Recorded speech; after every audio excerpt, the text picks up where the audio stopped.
You're watching the Chicago Cubs Fan Show on Fan Media Network. I'm Patrick Quinn. And I'm Kamen Enchev. Patrick, we've got a big show to talk about today. The Cubs entering the All-Star break 44-46, 8 games back in the division. They just had that 11-game losing streak recently. We're going to give them a grade for the first half. We're going to talk about the trade deadline and the outlook of what we want to see in the second half. But first, let's get right into it. What grade do you give the Cubs for the first half of the season? I give the Chicago Cubs for the first half a solid D, okay? A solid D. Not a D minus, not a D plus, but a D. Why, Common? Because when you lose 11 games in a row, that's what you get. Had it been 12, I may have gone with an F, maybe 13 games in a row, an F. But let's just say they haven't been terrible for an F, but a D, it's just not solid ground, man. The Cubs are sellers now, you know? Yeah, I think it also have to look at potential and what you expect from this team. This is a club that has 7 straight winning seasons. I know 2016 now feels like a long way away, but these guys won the World Series 5 years ago. And you look at Bryant, Rizzo, Contreras, Baez, they've got basically half the lineup off that team still going. So I've got to give them a D as well. I think that's a perfect grade for them. Yeah. I think if you're if you're a ball club, you don't really know where this team has been in the past, you might give them a C minus. You know, they're right at under 500, right about average, mediocre. They're middle of the pack in ERA, 15th out of 30, really good bullpen, which has been, to me, the pleasant surprise for this team, how well the bullpen is pitched. And you take out the first few weeks of the season and the last few weeks of the first half. Other than that, they basically had the best bullpen in baseball for about 2/3, if not yeah, more, I mean, of the first half. Yeah. So if you bring up the first few weeks of the season and then take out the last few weeks of the season, you've got a really great ball club, honestly. Sure. Especially with that bullpen that we did not see coming as being one of the best in the league for about a month. But they did hit a bit of a slide there. And, you know, the Cubs, though, this is so frustrating. If you told me in 2016 that the Cubs would only win one World Series with all these guys they have, I would have said you're nuts, Common. But here we are. We're talking about Chris Bryant possibly leaving the Chicago Cubs. You know, I don't get angry at Joe Buck. I'm not a Joe Buck hater. But when I was watching the All-Star game and, Chris Bryant was out in left field and Joe goes, well, I don't want to be the guy who has to ask this question. Well, you know what, then? Don't ask it live during the All-Star game. Sure. Because that's not why me as a Cub fan is watching the All-Star game, to see Joe Buck ask the question about if this is his last month or last few weeks as a Cub. You know, he's not going to give you any other answer except that he loves wearing the pinstripes, right? Right, absolutely. And I think you sort of look at what happened in the All-Star game. Chris Bryant had the bases loaded, 2 outs. He hits a hard liner. He's robbed of what would have been a 2-run single at least. Oh, that would have been a great hit, man. I thought it was going to be a hit. Yeah, I thought so too. And I think for the Cubs, it was symbolic of what we've seen. Runners in scoring position, a chance to score a run, a chance to get some RBIs in, and he couldn't get it done. The Cubs couldn't get it done. That's symbolic of their first half. And the reason why we're giving him a D, quite honestly, I think the rotation has underachieved a little bit. Arrieta's underachieved. But we weren't expecting a great rotation. No one thought that this Cubs team was going to be great starters. You thought that the lineup would carry them, and right now they're tied for 19th in runs scored. They're 28th out of 30 in batting average, 22nd in on-base percentage. They're 10th in home runs, tied for 10th, just 2 off 7th. But for the team, the lineup has been the problem. That's why they're getting a D. I think the pitching I can give a C minus. The hitting I'd probably give like a D plus. I mean, again, if you're an average ball club, you might get a C minus. But these guys are multi-time All-Stars. I mean, Rizzo, Baez, Bryant. These are players who, as you said, the Cubs were expecting to build their future around. Kind of reminds me, as a Chicago fan, I know this was before my time, but obviously I'm a historian of Chicago sports, of the 85 Bears. The 85 Bears broke up. They had 1 Super Bowl title. They were 15-1. Everyone's thinking like this could be a dynasty. Yeah. And the Cubs were sort of that next dynasty in Chicago. And it didn't work out. I can tell you, as a Chicago historian as well, someone who lived through that time. Sure. With the Chicago Bears and the Chicago Cubs are probably finding themselves in the same boat. The egos got in the way. Absolutely. They all thought that this was going to be a dynasty before they won a Super Bowl. Hell, they did the Super Bowl shuffle a few months before they even got to the Super Bowl. Right. So the ego was there.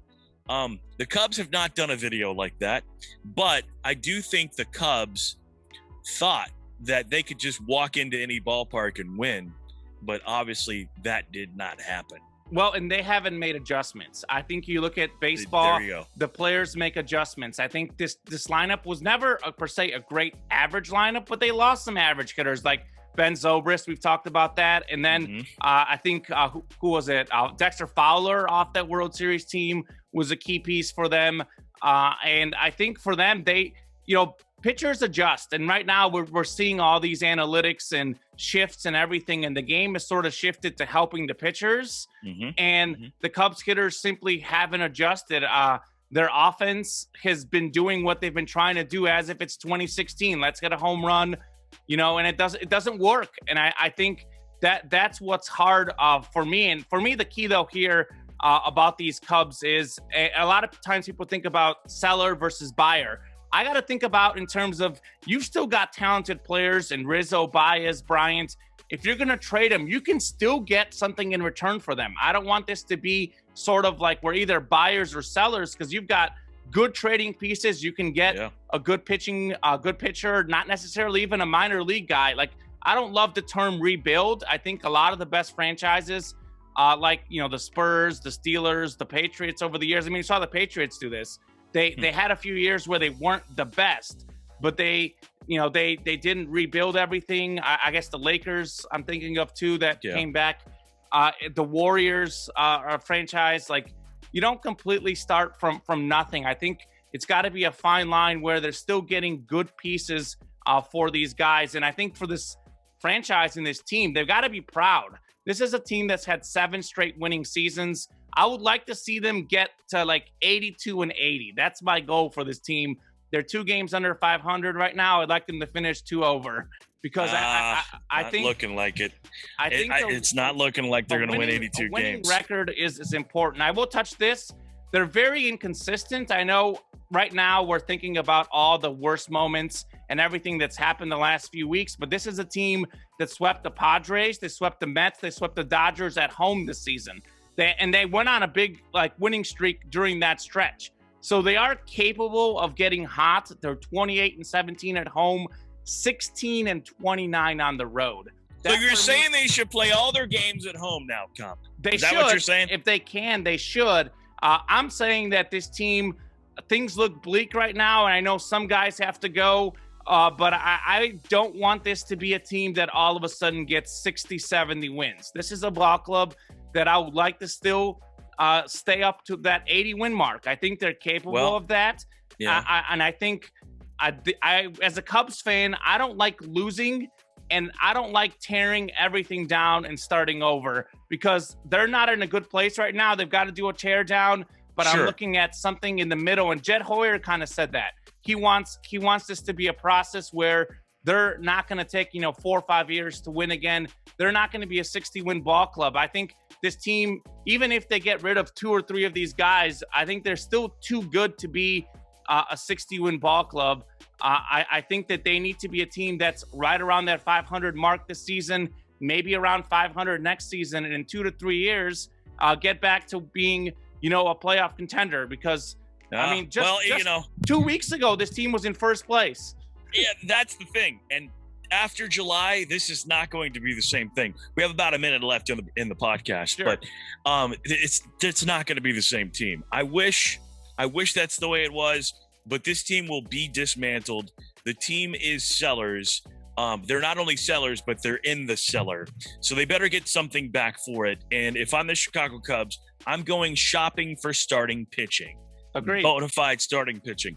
I'm not looking for guys like Keegan Thompson, or anyone else who's a rookie. I'm looking for bona fide starters that can get me to the postseason next season. And that's my point. They can get those guys. They can get a bona fide starter for a Chris Bryant, a Javier Baez, and Anthony Rizzo, they can get someone like that. They don't need to get 3 AAA arms that may or may not work out. I mean, we know this in baseball. It's hard to gauge the talent. I think now it's like Chipper Jones and Ken Griffey Jr., number 1 overall picks, are Hall of Famers. But like something like 10 years ago, there was no number 1 pick in baseball history that was a Hall of Famer. So being the number 1 pick or, a top prospect, 5-star rated prospect does not mean that you're going to necessarily be successful. So I would like them to get an ace, to get a guy who is legitimate, because I think Kyle Hendricks is a great number 2.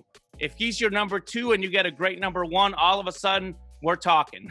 Yeah, and I like that. So in closing, as you hear my dogs upstairs going nuts, I have no idea what the deal is. What kind of dogs do you have again, real quick? They're dachshunds. Dachshunds. I've got a golden retriever. He's surprisingly calm right now. See, dachshunds are great doorbells. They're great doorbells. I love it. So someone must be here. But in closing, the Cubs are sellers. They'll be looking for some pitching most likely. And common hopes that they win 82 games, which... That's what I hope for. We'll see. We'll see. And so what? I hope someone stays. I would like to see someone stay. Me too. Someone will stay, most likely Rizzo, but someone will stay. So you've been watching the Chicago Cubs Fan Show on Fan Media Network. To host a fan show or appear as a fan on a fan show, create a profile in Fan Media Network. Then look for the news page in our website and fan show resources page. Help yourself. We give show hosts a show graphic and team colors, a simple short show format, tips on pre- and post-production, ideas to get fans and guests on your show, Apple News distribution and show sponsorship sales and services to help featured show hosts earn money. Show hosts use our iPhone app to publish their shows. Our website supports Android users.